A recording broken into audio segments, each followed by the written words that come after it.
Boa noite, bem-vindos à Semana em Análise. Estamos de volta neste domingo para analisarmos os temas que marcaram a semana em idade. O Presidente João Leandro tem 50 anos, o regime colônia em 500, proposta com 750 milhões de euros de crédito para investimento. Dados, pacote legislativo eleito ânimos, vários pontos, jornalistas de 31 de Moango, vai ser os sacos da edição da Semana em Análise. Acidentes de via matam 1.203 meses no país. Serão sobre este psicotécnico. Nesta edição vamos olhar ainda para outro tema, 90% dos violências em casa ou na igreja, vai no concurso para 89% do capital da Inova, finalmente, exportação de 7,6 mil milhões de dólares no segundo trimestre. Aos advogados, José Mendonça, boa noite, seja bem-vindo.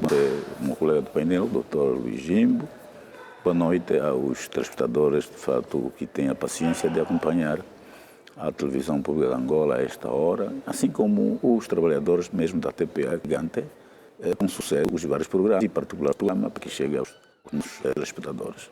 Estamos a nossa noite, a Luís Jimbo, seja bem-vindo. Boa noite, Angélico. Boa noite, doutor, aqui, espectadores da TPA que nos acompanham. Como então com as de Angola e Portugal, destacamos a visita que o chefe de Estado fez àquele país e também a entrevista que Lourenço concedeu a um canal português, a CNN, no caso. Doutor Paquíssimo Mendonça, começamos a educação do Estado ao âmbito do reforço das relações de cooperação e aqui o destaque deste reforço em 750 milhões de euros na linha de crédito de investimentos ao nosso. Sim, de facto é mais uma ação diplomática que Sua Excelência Presidente da República, João Manuel Gonçalo Lourenço, de fato nos habituou. Portanto, essa deslocação visou reforçar as relações que Angola tem com Portugal, relações essas que datam a março de 1976, quando Portugal reconheceu oficialmente a independência de Angola, e isto o fez depois da OA ter já reconhecido aos 12 de fevereiro de 1976. De lá para cá, as relações de Angola com Portugal têm sido também boas, apesar de alguns momentos que passou, né, ter altos e baixos. Na nossa vida há sempre isto, há sempre altos e baixos, mas de qualquer forma, essa visita valeu a pena para que, de fato, sirva para reforçar exatamente as relações de cooperação que existem entre Angola e Portugal. E nós temos que nos recordar que nesta visita foi celebrado, portanto, 11 instrumentos jurídicos para reforçar ainda aqueles que foram os 12 acordos que tinham sido já celebrados em 2024, quando o primeiro-ministro, portanto, Montenegro visitou aqui Angola. E dentre esses instrumentos agora celebrados, no quadro da cooperação, estão aí os setores definidos e o último é essa questão que acabaste de dizer, o reforço de mais 750 milhões de euros, portanto, de financiamento. Mas preciso nós entender de financiamento. Para mim, no entender daquilo que pude ouvir, exatamente esse financiamento destina-se a reforçar, portanto, a capacidade financeira das empresas portuguesas que exatamente operam aqui em Angola. Quer dizer, numa linguagem mais simples que o nosso cidadão lá perceba em casa, aqui cooperação com Portugal, temos empresas portuguesas a operar no nosso país e que têm estado a levar a cabo várias obras públicas, por exemplo, construção de infraestruturas e outros afins, cujo patrão, ou seja, o proprietário dessas obras é o Estado, o nosso Estado angolano. Mas para a sua execução é preciso dinheiro e é esse financiamento que Portugal, que o Banco de Português, portanto, dá aos seus empresários exatamente do trabalho que eles fazem aqui em Angola. De qualquer forma, é um financiamento que depois espera-se que tenha lucro, ninguém dá dinheiro de graça. Isso é que as pessoas possam bem entender. Não, Portugal deu mais 750 milhões para Angola. Não é de graça, é um dinheiro que as empresas vão trabalhar com ele e aquilo que Angola vai pagar. E eu sugeria que, de fato, para além dos setores que foram elencados, os acordos, eu não ouvi nesse campo. Por exemplo, a agricultura do café, por exemplo, são os que foram os grandes proprietários das fazendas agrícolas quando Angola era o terceiro maior país produtor do café ao nível do mundo. Estão ali, eu conheço a Zona Norte, porque quando fiz o curso básico de agronomia e ligado mais à agricultura do café, eu conheci profundamente várias fazendas agrícolas que nós temos aí. E estão todas estagnadas essas fazendas.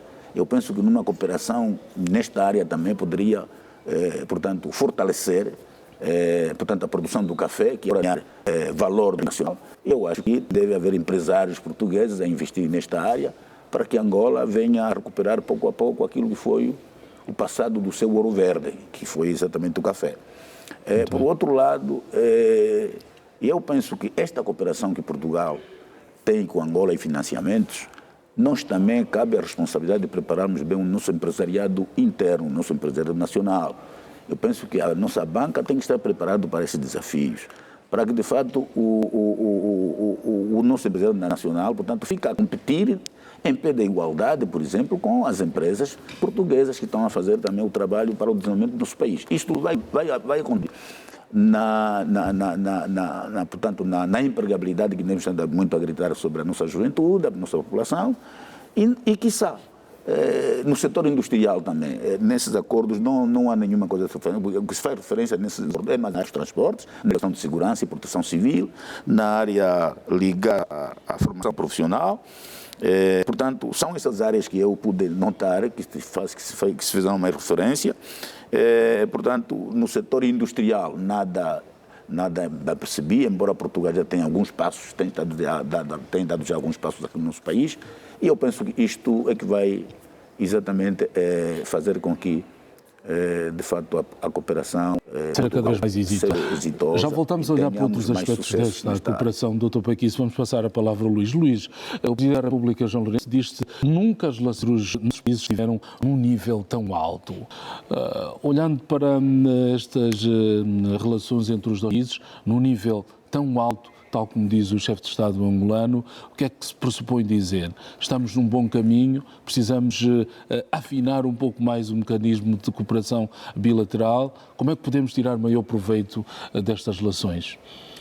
Olha, a interpretação desta mensagem do Presidente é preciso gerir bem, porque, na verdade, os indicadores que, neste momento, a visita acontece com a migratória, a propagatória, que está a pôr em causa as relações sociais e de povos, né? De Portugal para com os restantes países falantes de português e também com Angola, especificamente. Também, do ponto de vista econômico, o maior momento que a Angola teve na relação com Portugal, para a vantagem de Portugal, foi nos anos 2010, em que Angola terá investido, pelo menos os relatórios que mostram os números, de 1 bilhões de euros. E, aliás, o Presidente Pouca, na sua entrevista a Senegal, citou e descreveu de que parte destes investimentos são investimentos de dinheiros públicos e que depois muitos deles foram transformados em investimentos privados de pessoas angolanas Portugal. Também está a cunhar que a nível do aumento as autoridades judiciais que têm as suas contas congeladas por questões de processos ligados a esclarecimento da origem de dinheiro. E depois também, ainda na fala do Presidente, em entrevista à CNN, esclareceu que Angola tem dinheiro investido público na banca, no setor bancário, no setor das energias. E por isso que este momento mais alto, no meu entender, tem que se refletir não só por estes acordos que aqui o meu colega Dr. Paquice já citou, que são acordos de continuidade. Na verdade, não foram citados outros acordos, porque talvez estão consolidados, não é? Mas estes que foram citados foram acordos reiterados e talvez aprofundados com um aspecto, por exemplo, na área dos acordos de transporte e logística. Lembra-se que foi o ano passado ou antepassado que havia um acordo que o sistema de comprar e vender bilhetes dos autocarros ia passar com essa cooperação de Portugal. Quer dizer, há muita coisinha relativamente já a isto. Ora, mas como disse, seria importante neste investimento de reforço financeiro dos 750 milhões de euros, também aqui recorda que há aqui uma zona de estradas no leste que é empresas portuguesas e financiamento português que está a fazer acontecer, que é aquelas obras, mas é que estes reforços dos 750 milhões de euros, em meu entender, deveria haver algum esclarecimento de que forma os investimentos que temos em Portugal, dinheiro público, estão a refletir neste financiamento de forma vantajosa para Angola. Ou seja, não faz sentido que temos dinheiro em Portugal a gerar lucros e aquele que agradece que o nosso dinheiro foi no momento certo porque Portugal estava no SPIN, né? Os países com risco na Europa, mas no momento... E foi referenciado isto por Marcelo Rebelo de Sousa. Exatamente. Isso, neste momento, agora, Portugal, diz que há este financiamento de bancas a fazer, tem que se também esclarecer que a vantagem ter algum benefício nos lucros que nós geramos em Portugal ou das empresas. Hoje temos empresas angolanas, como a Matopalo, que atuam no mercado da União Europeia, estão sediadas também em Portugal. Temos que ouvir que destes financiamentos há empresas angolanas baseadas em Portugal que também têm facilidades de financiamento. Aqui as relações com Portugal estão mais altas, mais vantajosas, porque não se pode continuar numa relação que nós somos pedinte, mas não ser pedinte já fez um investimento de mais de 1,3 bilhões de euros àquele que está a pedir. Quer dizer, nós precisamos ter as relações de Portugal e de Angola num outro nível não digo de igualdade, não é possível manter a igualdade, ninguém é igual a ninguém, mas pelo menos de respeito mútuo, de vantagens mútuas, e é isto que eu espero que vamos começar a fazer nessas económicas e financeiras entre Portugal. Professor, assim, de gestão humana, histórica da relação entre os dois países, isso sim, os ventos passam, as leis passam. Sim, é verdade. Que ilações podemos tirar desta frase de Rebelo de Sousa? Há uma definição filosófica que diz o seguinte: os líderes sucedem-se, o povo e as estruturas sempre ficam. É exatamente isso, uma realidade. O que significa isso dizer? Significa dizer as lideranças atuais... E Marcelo fala numa altura em que está de malas feitas. Sim, de malas feitas, está prestes a terminar o seu mandato, o seu segundo mandato. Significa dizer que os líderes atuais devem fazer o melhor para que, de fato, quando passar o seu tempo, haja uma continuidade daquilo que foi as obras que naturalmente fizeram para o sucesso, para o bem desse povo. Porque, afinal de contas, Angélico, o objetivo final da governação é satisfazer a necessidade das pessoas que são governados, que é o povo, não é verdade? Por essa razão existem sistemas eleitorais, democráticos, poderes devem ser emanados pelo povo, devem ser pelo povo. O povo precisa. De fato, de gente que satisfaça as necessidades, que administra aquilo que é público a favor dos interesses dessas populações. Eu penso que essa expressão do presidente Marcelo Rebelo de Sousa é antiga, é de fato um princípio filosófico definido desde a antiguidade, que afinal de contas, como todos sabemos, os líderes passam, cedem e o povo sempre fica. Portanto, isto é uma mensagem forte para que de fato as nações de hoje do planeta saiam essa mensagem. Primeiro. Em segundo lugar, falando ainda à volta dessa visita, eu penso que também acredito, e eu na quinta-feira numa estação de rádio comentei essa questão, porque também passou sem revista, eu notei o recuo estratégico ou não, que o governo português de fato tomou a partir do primeiro-ministro português sobre essa questão da lei que foi aprovada ligada à questão da imigração, que Angola tinha uma isenção, mas eu dizia, na minha análise, não deve ser só para Angola, deve ser muito em particular mesmo para os palopes, ou seja, para a comunidade dos países de língua oficial portuguesa, ou seja, para a CPLP. Porque se olharmos para a CPLP, um dos objetivos fundamentais é certamente a livre circulação de pessoas e bens. Certo. Então, começa a ver, se um país começa a criar obstáculos, privações, então não está a se concretizar o propósito final que determinou a criação da CPLP, que Portugal é um dos grandes arquitetos dessa comunidade. Por outro lado, o objetivo também, um dos objetivos da CPLP é a difusão e defesa da língua portuguesa. Isso é possível quando estivermos todos unidos. Portanto, tendências de ultranacionalismo, daquilo que temos estado a ouvir, da segunda força política agora portuguesa, que é o Chega, isso não leva-nos a lado nenhum. E eu penso que preocupação dos líderes, portanto, do nosso presidente, antes de partir, e falou, até fez referência que manda assim Portugal, e eu penso que existiu um recuo, e acredito que Portugal vai recuar em todo sentido. Os pressupostos que estão consagrados nos objetivos da CPLP sejam mantidas, a livre circulação de pessoas e a defesa da portuguesa e a sua difusão, para que até venha a ser uma língua de trabalho nas Nações Unidas. Isso é só possível que tivermos. Essa questão é importante, e aqui o importante é tornar, por exemplo, eu torno a dizer, é tornar, portanto, esses acordos, esses que foram assinados, quando se leva à prática, se o povo vai nas comunidades, sentir na comunidade portuguesa, quer nas comunidades angolanas, e isso é o objetivo principal. Portanto, e quando exatamente não gostei em domínio geral público, mas o que eu se agarme a mim próprio. Os patriotas, onde é que estão?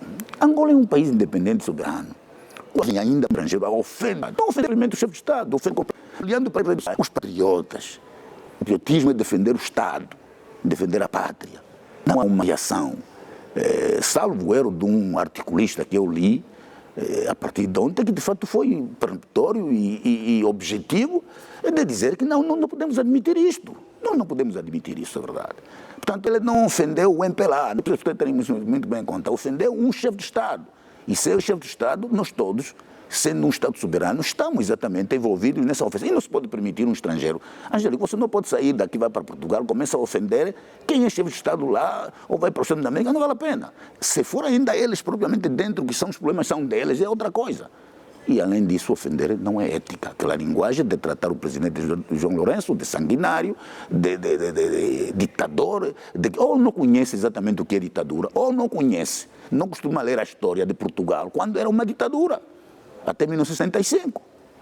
Bem, não sei qual é a idade que ele tem, mas não é preciso falarmos da idade. É um é presidente da história do mundo, e particularmente a história do seu país, para saber o que é uma ditadura, afinal de contas. Muito bem. Mais uma questão, Luís, que tem a ver com, exatamente disse Rebelo de Sousa, sobre os governantes passam, as leis passam, os povos ficam. E é um foco nos povos. Como é que estão os dois povos, quando estamos a falar em relações, não só diplomáticas, porque as relações transcendem a diplomacia desses dois povos, numa altura em que ainda há uma série de dificuldades com a mobilidade, sobretudo, o tratamento, sobretudo, dos angolanos em Portugal, o tratamento dos portugueses em Angola. Portanto, que desafios é que se perspectivam para os próximos tempos? A relação de povos seja efetivamente mais afável, se quisermos. Olha, levantaste a questão, certo? É preciso que temos sempre que considerar essas questões política, que se chama a primeira via diplomática, e depois há a segunda via diplomática, que é aquela que é feita por os intermédios, principalmente os atores internacionais, mas há a diplomacia pública. A diplomacia pública é aquilo que tu fazes diretamente. Hoje estou a sair, tirar as minhas férias de Portugal para ir comer o Belém, o pastel de Belém, ou as remessas que a irmã de Portugal para pagar uma coisa. O alicerce, a base de relação entre Angola e Portugal é o povo. O que acontece, se vê na história neste nível, temos no mesmo nível. São políticos de relações intensas, ou seja, nós temos, vamos dizer, quando falo de povo, todos os dias, se voltar Luanda, Angola, Luanda, está cheio. Se há voo da TAG, Luanda, Lisboa, está cheio. O que é que há lá? Até voos carregados de manga, não é? Já aconteceu. Vá na relação comercial. Chega lá, que é português, porque o português é a melhor referência. Sim. É porque é a tradição de consumo. Hoje já se importa vinho de Angola para Portugal. Tem o vinho da minha terra, vinho Bero, que se toma de primeira classe na TAG, um vinho angolano, nacional.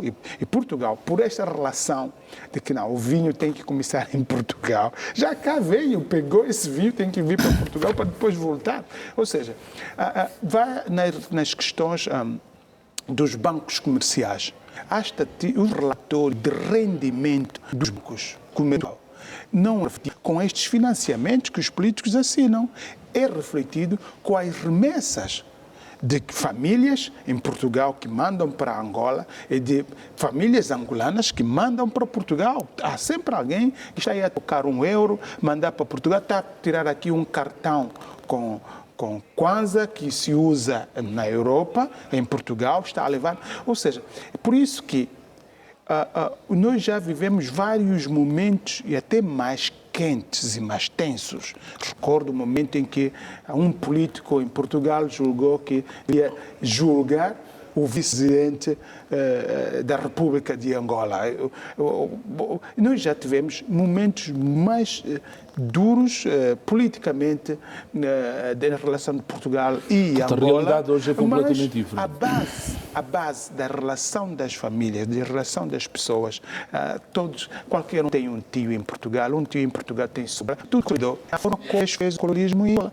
O português, a tia Maria é angolana, o tio Antônio é português, fizeram filhos, têm terras, depois veio 75, ou seja, é esta base sólida nas relações familiares e nas relações sociais e nas relações económicas que faz com que não importe que momento político venha e passe entre os líderes políticos de Angola e Portugal, esta relação vai sempre continuar.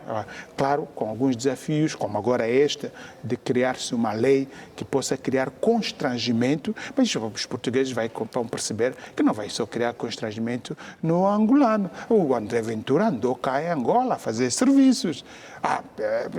E como eles, muitos que o rendimento em Portugal pegou que se haver retaliação vai complicá-los a vida e pode Portugal beliscar, inclusive. Não pode beliscar, pode ficar sem salário, sem conseguir. Hoje há muito património em Portugal que é pago, é de angolanos.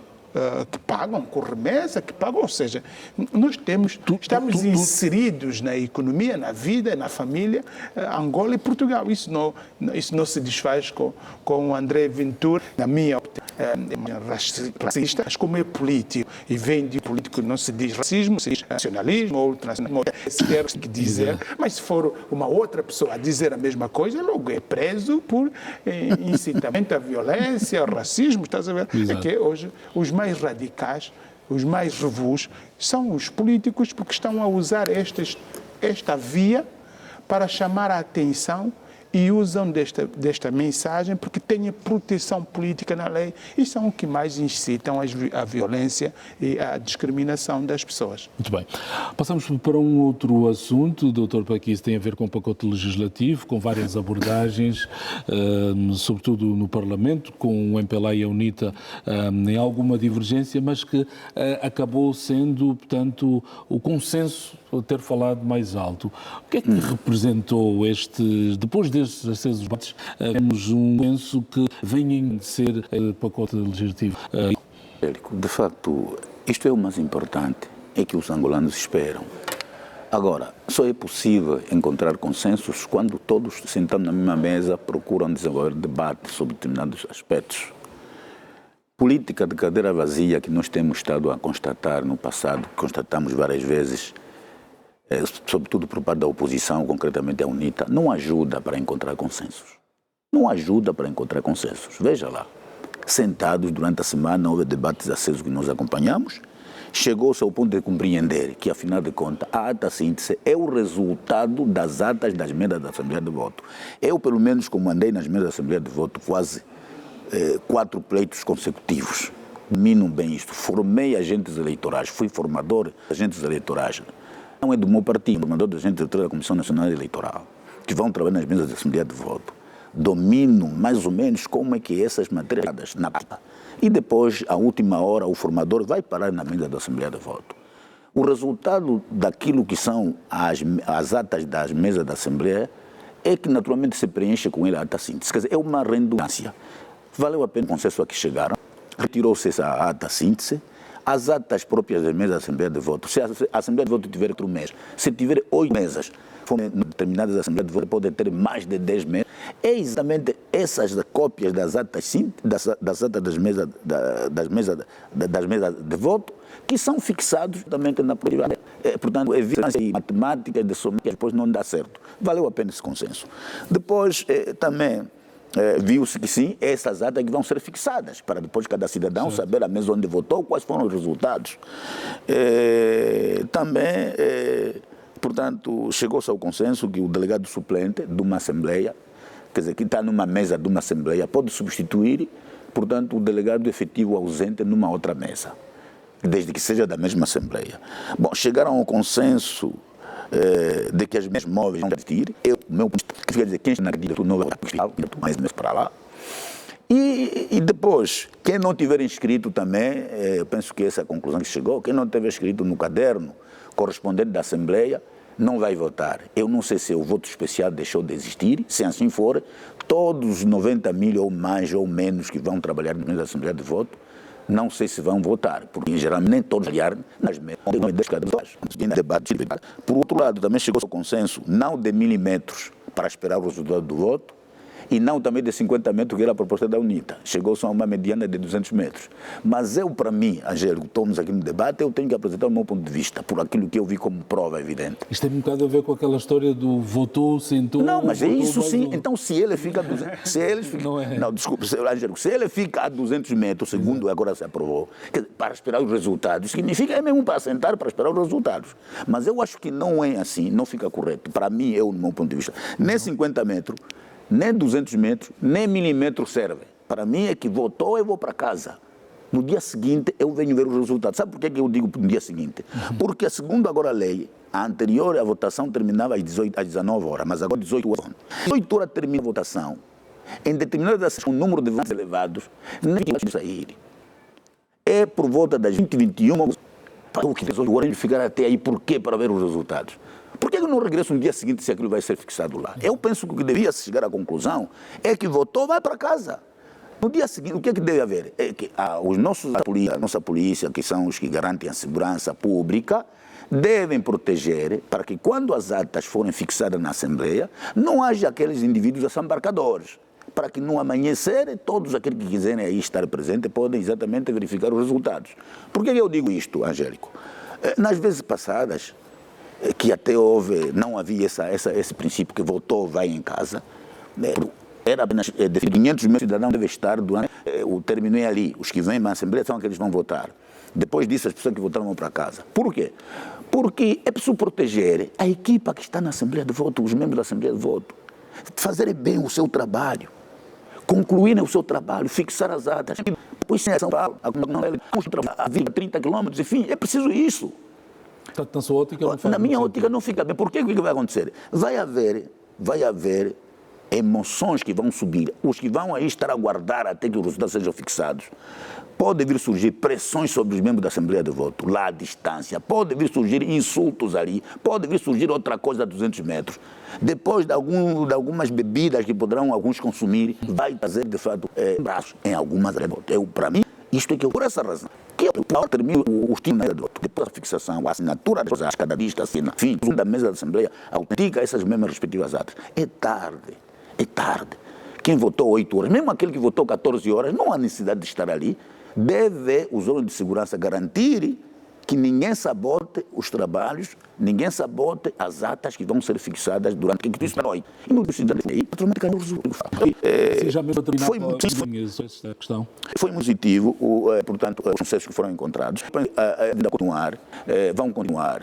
Eu acredito, eu apelo, eu, por exemplo, vi aí uns comunicados que a UNITA já emitiu, de contextos que evoca, que parece que a aposta não se valeu, que valeu, que o Antônio não valeu. Nunca bem. Não foi isto, Angélico, esta foi uma das razões que o MPLA negou a carta que a UNITA havia dirigido para discutir em off como os dois grandes, sobre esse pacote, porque você está discutindo uma coisa, já te leva à rua, não é possível, não fica bem. Esse momento é um momento mais sensível. Não podemos transmitir discursos, de fato, inflamados, discursos de vitória. Vamos transmitir discursos de consenso. Só no último parágrafo onde fala o que é mais importante que devia dizer, que valeu a pena o consenso a que se chegou, vamos continuar nessa senda. Isso é que é importante, isso é que os angolanos esperam, os dois grandes partidos, o MPLA e a UNITA, que se espera. E eu espero, nas próximas ocasiões, pelo esse apelo possa ser dado e fique bem, por isso vai ajudar, não levantar os ânimos dos angolanos,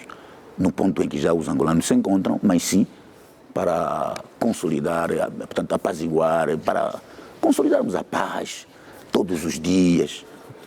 Muito bem, doutor Paquim, os seus argumentos já ficaram aqui registrados. Luís, a sua análise sobre este pacote legislativo eleitoral, um dos pontos tem a ver com os cartões que poderão ser usados desde que se faça a prova de vida na altura da atualização, mas de uma maneira geral, qual é a análise que faz do consenso e da forma como ele foi debatido na Casa das Leis? Olha, esteve esta semana, o debate foi sobre a lei orgânica das eleições gerais. Não é? Os deputados ainda vão voltar, e antes de terminar o ano parlamentar, têm que aprovar a revisão da lei da CNE e da lei do registro eleitoral. Ora, sobre a lei e os consensos conseguidos, é preciso sempre reiterar o que esteve em causa, é de que da proposta do governo tinha matérias como permitia que só quem tem BI é que pode votar e permitia que, no caso de que o nome, se não tiver, tem o BI, mas se o nome não está no caderno eleitoral da respectiva mesa, poderia votar e depois ainda tinha uma outra cláusula. Se não tem o BI, está caducado, mas com um documento do seu recibo e o nome no caderno eleitoral, poderia votar. Isto é uma controvérsia. Foi uma das questões essenciais. A outra questão essencial foi, como disse o meu colega, as mesas móveis, não é? De que no dia das eleições poderia haver aquelas mesas que vão ao encontro do eleitor e não do que o eleitor venha ao seu encontro nas zonas que o governo justificou por questão de são distantes. E depois um outro ponto de controvérsia é sim este das atas, a eliminação da ata síntese. Da parte da UNITA, a proposta da UNITA, o Forte e o Centro tinha como uma proposta de que o processo de resultados deveriam começar apuramento e mostrar resultado no município, apuramento e mostrar resultado na província e apuramento e mostrar resultado a nível nacional, considerando que nós temos um sistema de apresentar resultado central. Nós só temos um centro de escrutínio em Luanda que apresenta os resultados eleitorais. Ora, quais foram as primeiras aproximações? Foi a UNITA desistir na negociação. A política é assim, a política é toma lá da cá, é negociação. Fazer política é ter para negociar. E negociar é no Parlamento, desde que seja para o nosso interesse. Não é? E aqui, antes desta questão, é preciso também perceber o seguinte. As organizações que tomaram posições sobre essas duas propostas, quer da UNITA e do MPLA, a instituição que eu dirijo, enviamos um relatório exaustivo com fundamentação para a comissão e tivemos o feedback que foi distribuído para as comissões de especialidades e para poder permitir também analisar. O movimento Mudei apresentou uma proposta de lei, a Igreja Católica e a Ordem dos Adeptos tomaram posição sobre isto.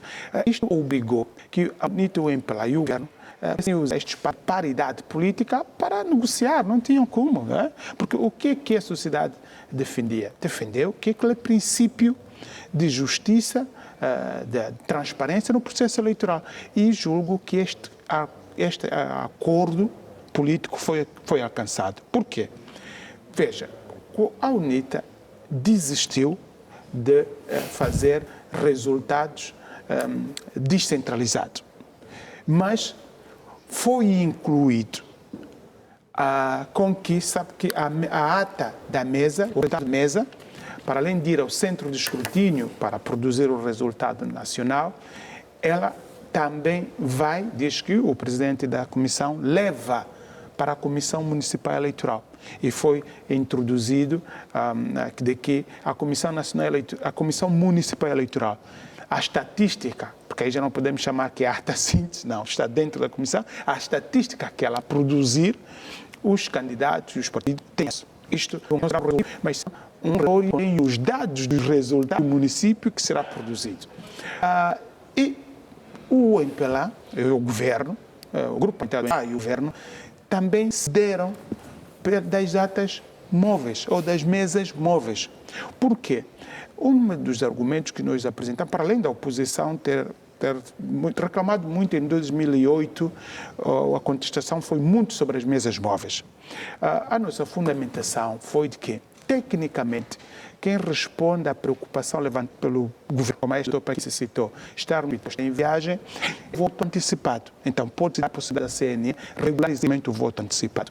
E, finalmente, esta é a parte que o governo se deu. Quais são os consensos que conseguiram? A outra é a ata síntese. Na verdade, as pessoas só estão agarradas à ata síntese. Têm que perceber qual é a função da ata síntese. A ata síntese tem duas funções essenciais. Uma, nós, quando fomos votar, para nós vermos que o voto conta o resultado, temos que ver o resultado, não é? Encontramos lá um papel fixado. Aquilo é a ata síntese. A ata síntese é a publicação do resultado, não de uma mesa, mas do conjunto de mesa que está naquela escola. Inclusive, as outras realidades dos outros países chamam de editais, nem chamam ata síntese. Exato. Nós, com o português, fizemos muita confusão.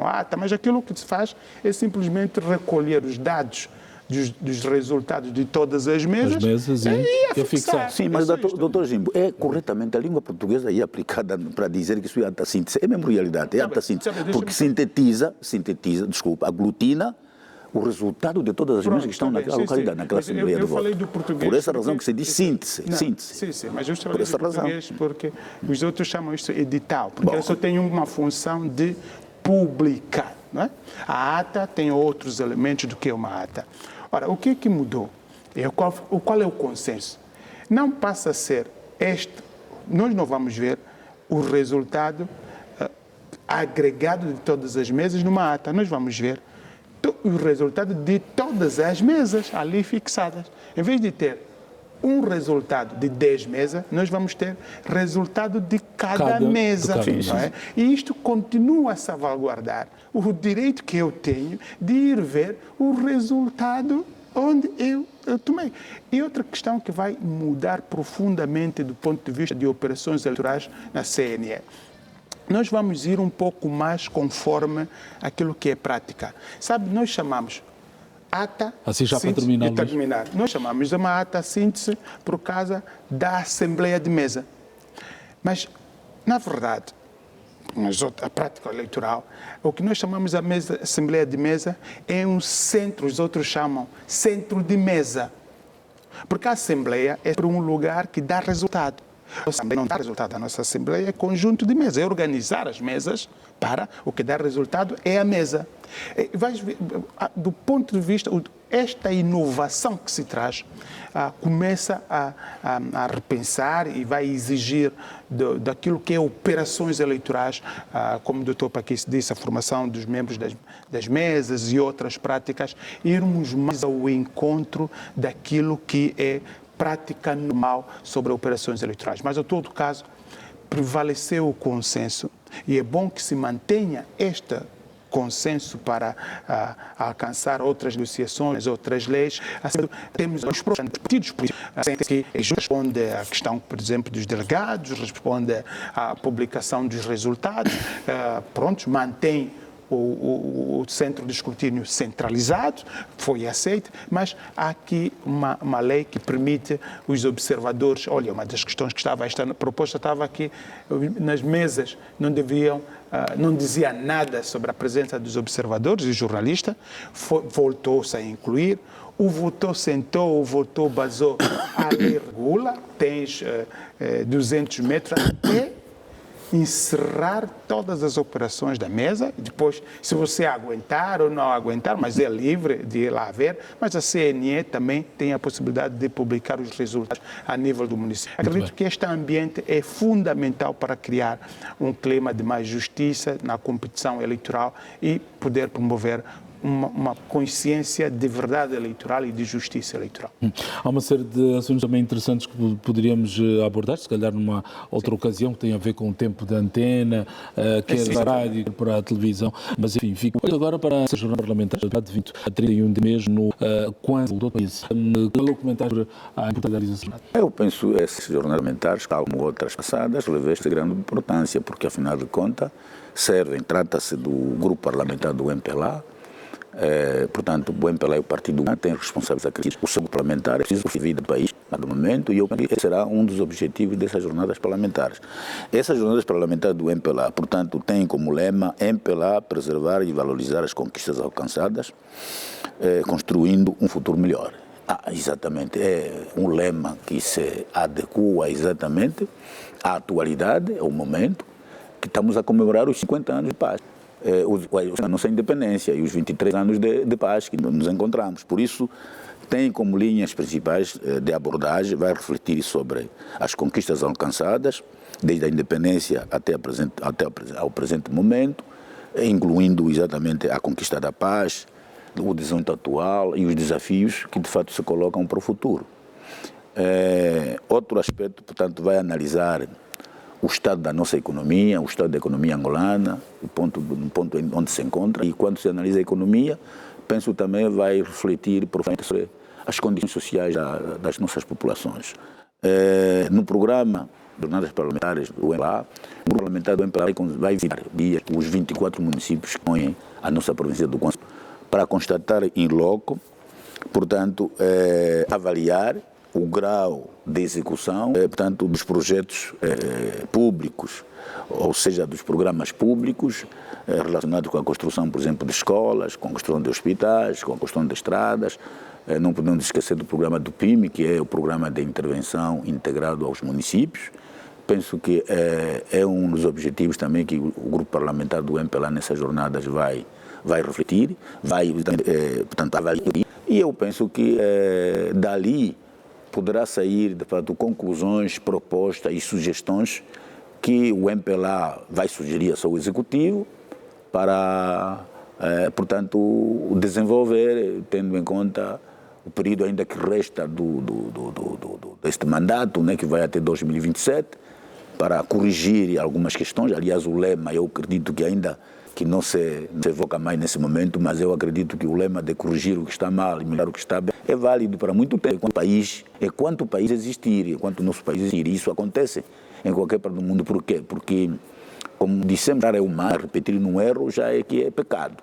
Se errar, não. Então é preciso corrigir o argumento que estiver errado, para, de fato, melhorar aquilo que foi errado e, portanto, partir para outros desafios de uma forma eficiente e resolver os problemas fundamentais, exatamente, da população. Eu penso que as jornadas parlamentares vão refletir profundamente a vida do país, os ganhos que o país teve até a presente data, apesar de que muitos angolanos, alguns angolanos, não gostam de ir, nem querem acreditar aquilo que eles próprios fizeram durante 5 anos, porque se não se fizesse, não estaríamos aqui, nesse sítio onde nós estamos. Isso aqui era toca de coelhos. Então, significa dizer, se aqui está hoje o estudo da televisão pública de Angola, uma linha de exemplo. Porque a população cresceu e Angola também fez, apesar de algumas situações que não foram bem próprias, mas não podemos reprovar os populares. A vida vai se fazendo. Luís, quais são as suas expectativas sobre essas terceiras jornadas parlamentares que começam amanhã? Eu interessou-me do primeiro tema que vai abordar a questão de que tem a ver da influência histórica do Reino do Congo aos parlamentos africanos, a questão que tem a ver com a evolução do poder legislativo em Angola e depois também a questão que tem a ver sobre as transformações. Parece-me que o foco está parlamento, poder local. Me parece que é preocupação nesses estudos políticos e nesta análise repensar com às autarquias, qual é o papel das autarquias. O desafio está tentando os municípios do território que está a crema, na realidade, como enquadrar o poder tradicional.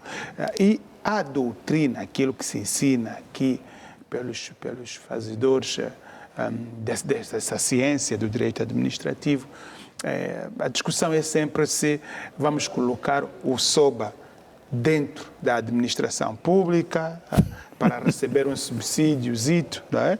Ou vamos dá-los, reconhecê-los também como um poder. Mas a Constituição responde isto. A Constituição conhece a autoridade tradicional, poder local. Mas como é que isso vai se traduzir? Vamos ir como a Namíbia, onde para além das autarquias locais, tu tens um nível do parlamento, que são os senados.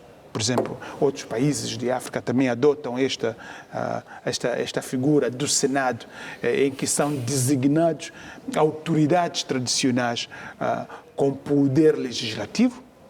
Ou vamos continuar conforme está na nossa proposta, já não é proposta, na lei do poder local, onde os SOBAs são designados como membro, sem direito a voto, nas assembleias dos municípios. Ou seja, nós temos um desafio político e por isso que faz todo sentido pensar o poder local, as autoridades tradicionais e as reformas de governação, porque entendo que neste aspecto Angola ainda não conseguiu acertar. Nenhum SOBA está feliz, nenhum rei está feliz no poder ou no poder que tem quando quando existir conflito de poder tradicional e o poder político.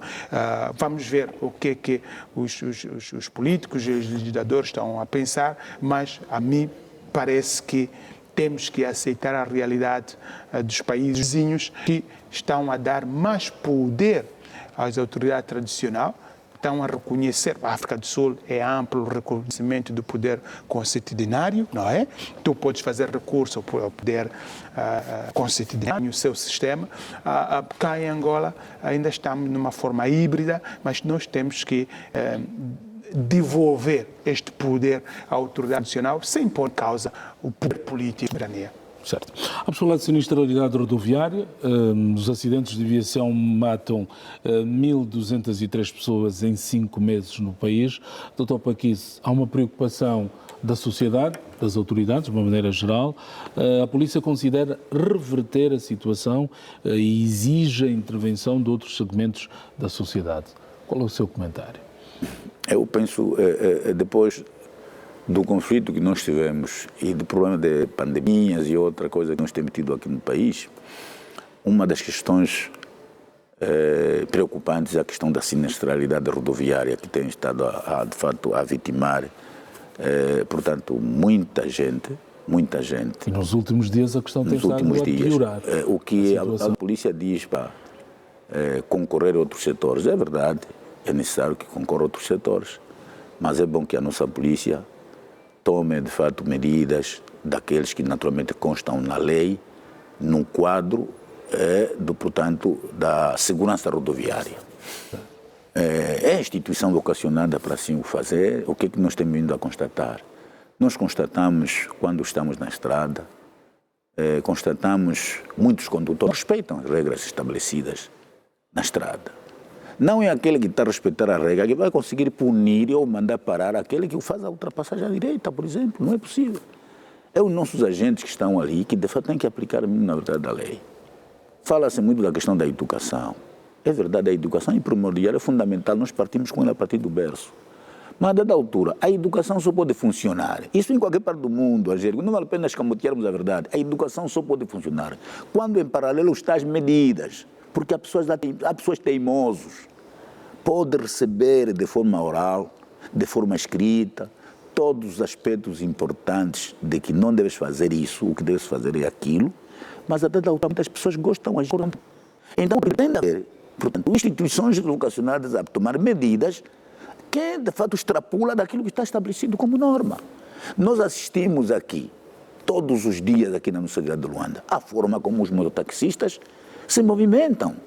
Eu, há 3 anos atrás, fui alguém que defendeu quando o Luanda tomou medidas para não mais nenhum motociclista circular, por exemplo, na cidade nossa de Luanda, só apenas na periferia, por causa dos acidentes. Eu dizia que não podemos proibir aquilo que nós não. Então é preciso que se abra as escolas de formação dos próprios mototaxistas para que respeitem regras do Código de Estrada. E querem na periferia, nas bacadas dos nossos bairros, querem na cidade. E se aí se atropela alguém, também cidadão, como cidadão que é atropelado na cidade de Luanda. Portanto, a proibição tem que ser em todos os cantos, mas o que nós constatamos, o que nós vemos, parece que o poder está na rua, nessa parte. Os automobilistas, muitos conduzem alcoolizados. Temos equipamento de bafômetro para normalmente testar essas pessoas. Puni-los de forma exemplar. Não haverá continuidade, será reduzido pouco a pouco. Mas o problema é que sou advertido, não já fui advertido, foi notado a falar, mas ali acontece. Então, o que nós temos vindo a assistir, de fato, é isto. E eu penso que é preciso, portanto, a sociedade também concorrer nessa questão. A sociedade, no cômputo geral, é a forma como estamos aqui a dialogar, da forma como estamos a transmitir os valores da educação, dizer, por favor, ninguém deve segurar no meio um veículo, se pôr na estrada, sem passar primeiramente numa escola de condução, para que conheça.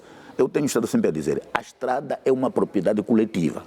E como a estrada é uma propriedade coletiva, ninguém pode fazer o que quer. Você só pode fazer o que quer na sua casa, ou se for uma estrada sua particular privada. E essa é coletiva, tem que abrir. Quando é que eu devo passar, quando é que o outro deve passar. Portanto, eu penso que é triste o que nós temos de acompanhar.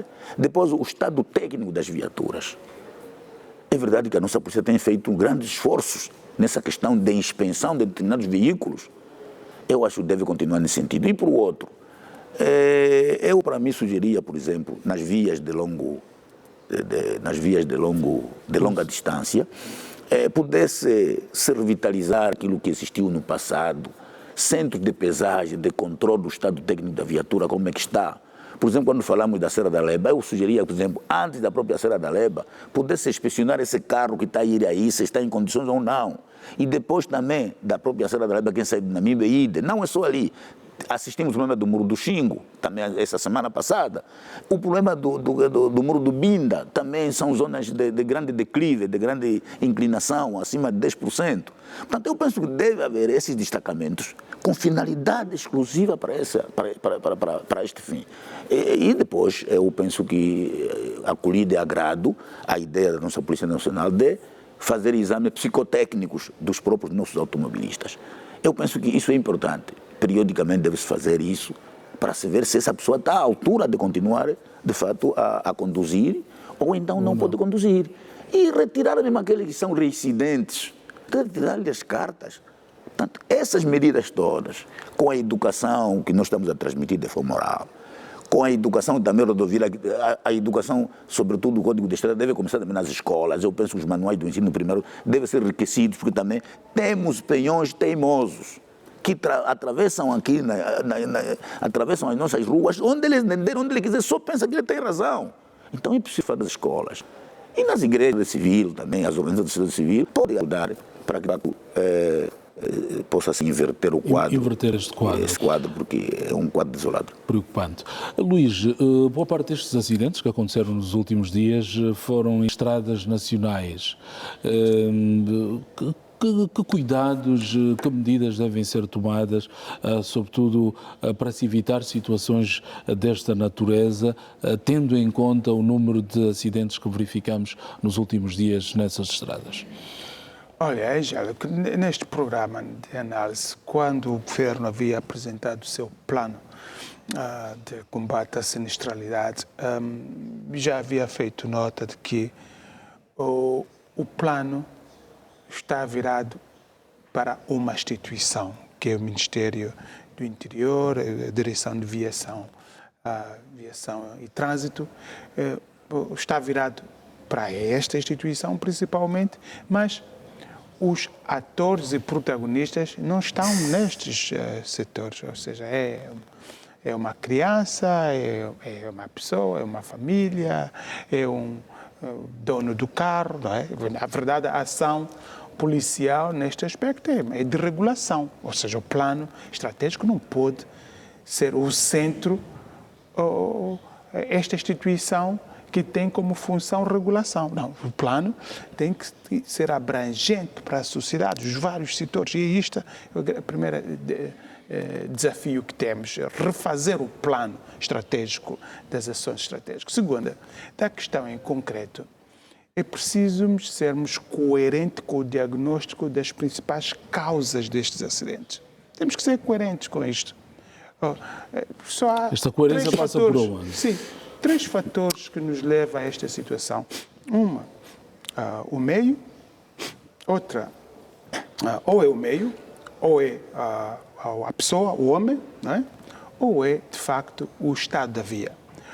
Nestas vias principais, o que fez o aumento nestes, pelo menos, 3 anos, nós sabemos que as culpapatas são os meios usados.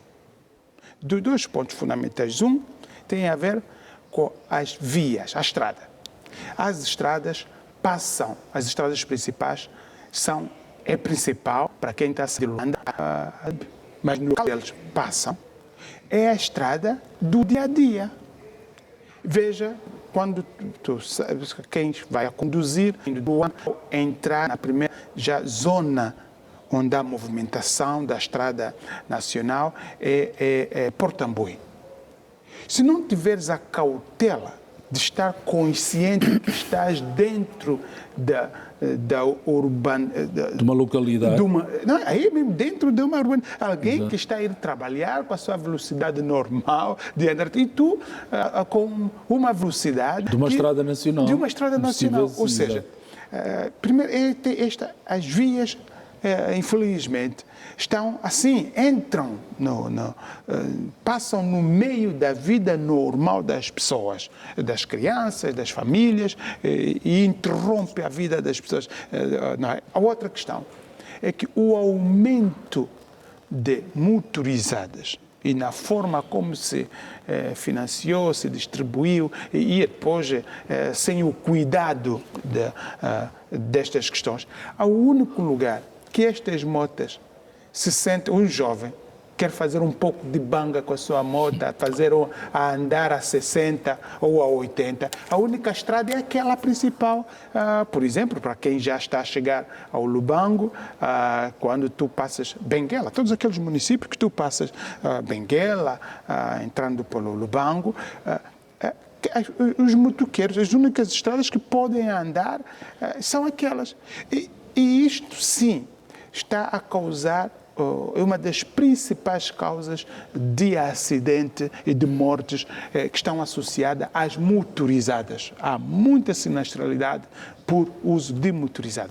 A solução é regular a circulação, onde pode passar, por exemplo, cá em Luanda fez isto, não é? Houve um alarido, mas é isso mesmo que se faz, uma moto de 3 rodas à zona da urbe que não pode passar, assim como há caminhões que carregam areias, isso é outra questão, sempre nos meios, né? Há caminhões de grande transportação que têm horas por passar e zonas por passar, para evitar acidentes.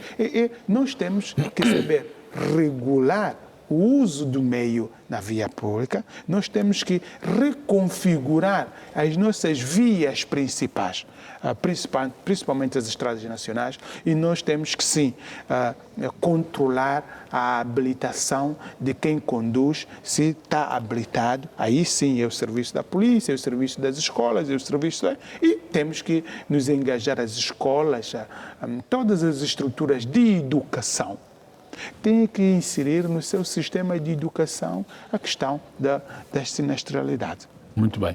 90% dos crimes de violação de menores acontece em casa ou na igreja. Esta é uma das conclusões que acompanham ao longo desta semana. Uma preocupação. A casa, que é o lugar mais belo do mundo, onde qualquer cidadão deve estar, e a igreja, que é exatamente... A grande reserva moral. Exatamente, o local onde se reencontra com Deus. Como é que nesses 2 locais onde se acontecem situações desta natureza, crimes desta natureza, sobretudo em menores? O que é isso tudo? Bom, essa situação, Angélica, de fato é estranho para ninguém. É isso que alguns elementos contra isso na destruição da família, não tem que agregar os fatores que as famílias, temos que reforçar os mecanismos de educação. E nós temos dito várias vezes que a igreja é uma das instituições importantes nessa questão ligada à educação.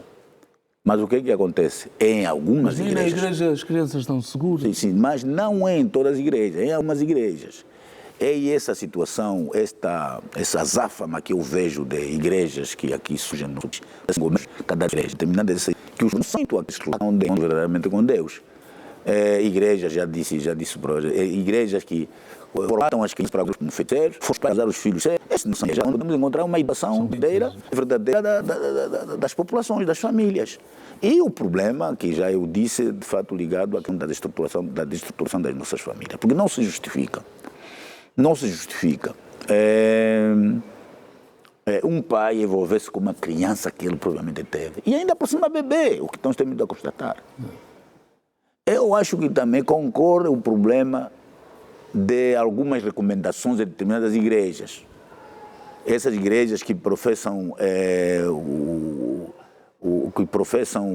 a prosperidade, só a prosperidade.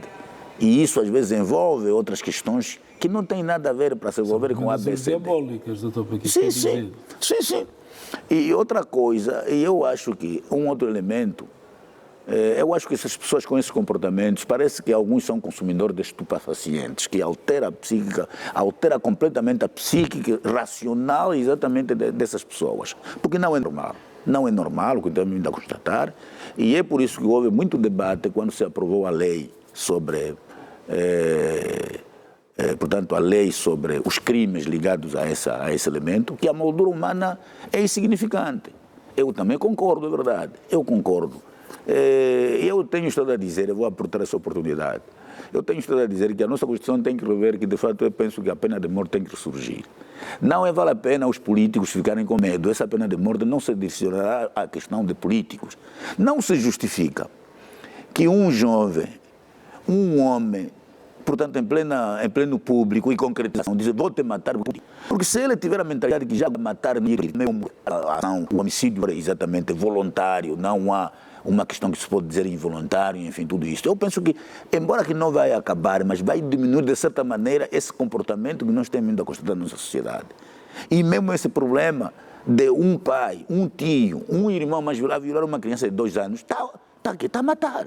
Está a matar porque temos vindo a encontrar que determinadas crianças acabam a vida. Eu penso que é preciso vermos o nosso regime jurídico. Nós temos efeitos psicológicos para a vida inteira. Para a vida inteira. Não só. Há uns que encontram a morte imediata nessa condição. Vejam, bebê de 2, 4, 5 meses. Não é possível. Portanto, não é possível isso. É por isso que eu digo, há vários fatores que concorrem a essa situação e eu penso que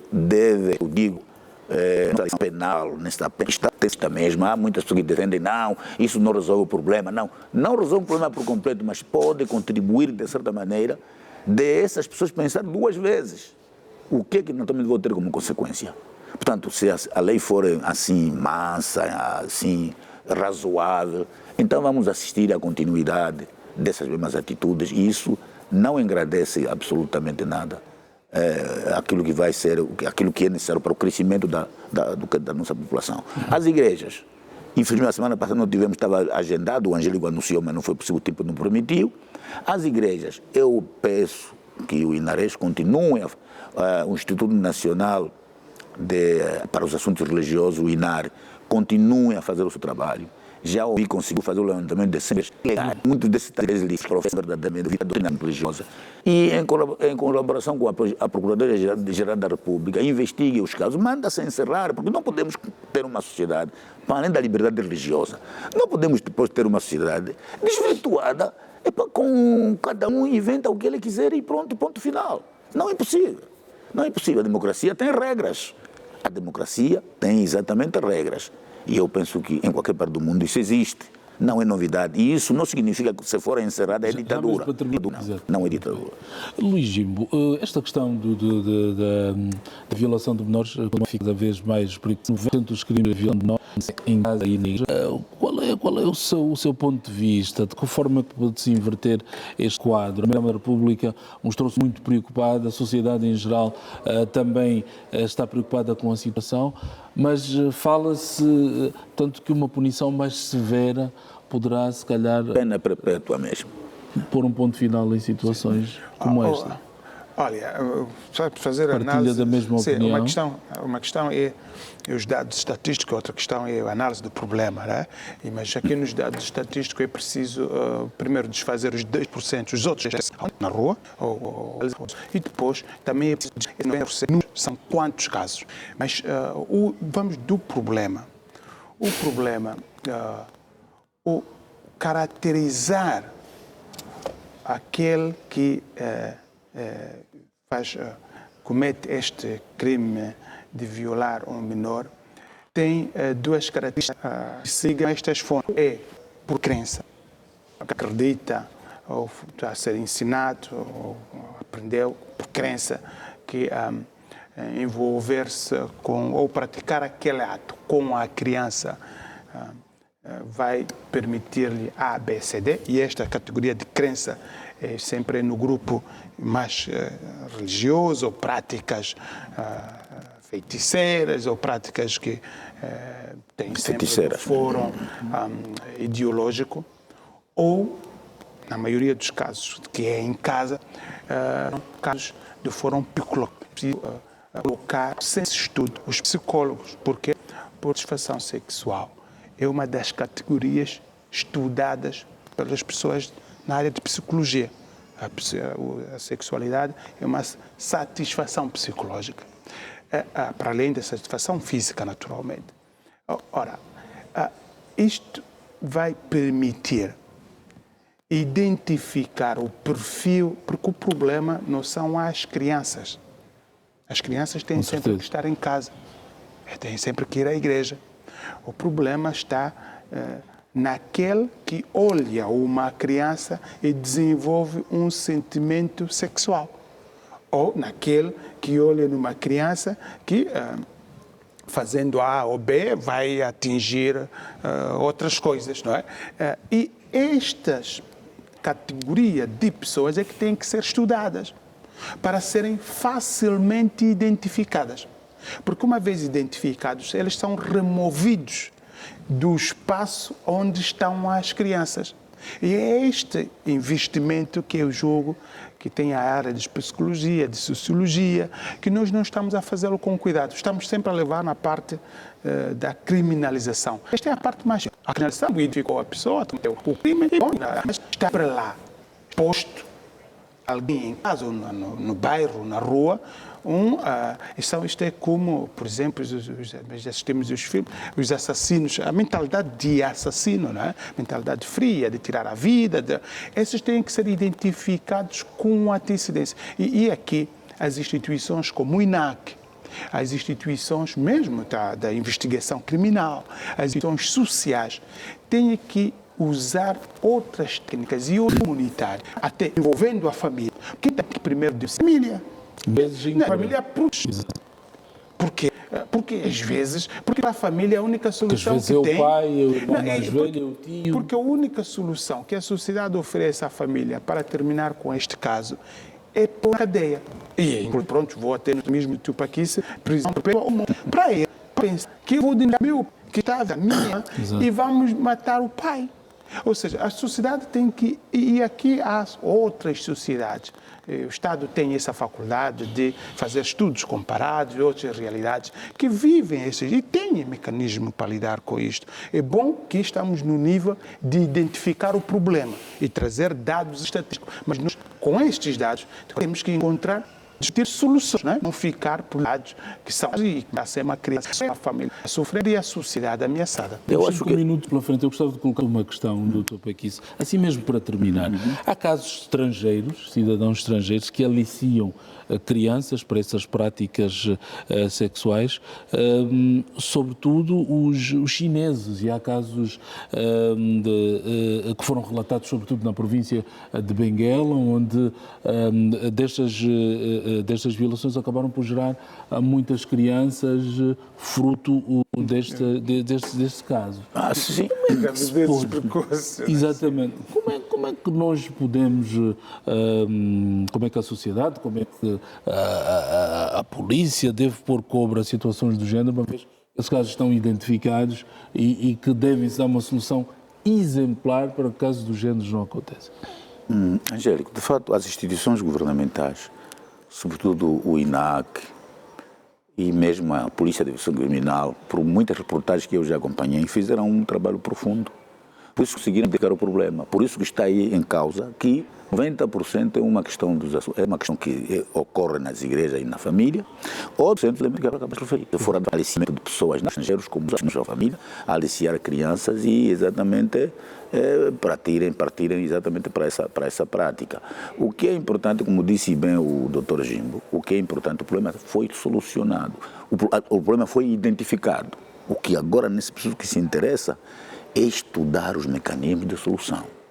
Há aqueles mecanismos que nós podemos dizer, psicólogos podem encontrar as soluções, será exatamente a educação, será afastar determinados cidadãos fora das suas famílias, mas tem de haver provas evidentes. Penso que há uma participação, porque essa identificação aos assuntos ocorre dentro da família. Uma boa parte dos que contribuíram para identificar esse fenômeno e chegar a essa percentagem são as famílias. Os membros da família, nem todos naturalmente comportam dessa maneira. Portanto, eu penso aqui o que tem que se fazer, o estudo, é exatamente o estudo dos mecanismos que devem se encontrar para acabarmos exatamente com esse problema. Ou minimizar mesmo até uma percentagem invisível, porque esse problema é antigo. Na humanidade. Portanto, tem que se minimizar até a um nível que, de fato, não seja tão alarmante conforme naturalmente está se vivendo. Porque uma cultura... Temos 3 minutos. Sim, 3 minutos. Há uma cultura ocidental de olhar a mulher, o aspecto virginidade da mulher ser um centro muito importante, né? E isso quando há Doutor Gimo, não é só ocidental, essa questão da virginidade. A partir desta crença, porque tudo isso eu já transfiro. E estas pessoas estão a vir com estes valores o desfolamento e depois uma criança desprevenida, vem a gravidez precoce. Ou outra questão é mesmo a exposição da pobreza. A exposição da pobreza está lá nas crianças à exploração mesmo. Muitos fatores e as pessoas que têm dinheiro. Nós estamos a falar dos chineses, mas os milionários também fazem isto. Tem tanto dinheiro que paga. Adolescentes, sobretudo. Faça isto, quer dizer. Mas o último recurso de proteção é o Estado. Por isso, nós temos que analisar o ser estas famílias. Ao final desta edição da Semana em Análise está tudo dito quanto aos temas agendados para esta edição referente ao dia 27 de julho. Da nossa parte é tudo. Desejamos uma noite especial a si que nos acompanha e aos nossos convidados que todos os domingos marcam a presença aqui neste encontro em 7 dias. Tenha uma boa noite e fique em companhia da TPA. Muito obrigado. Boa noite. Boa noite.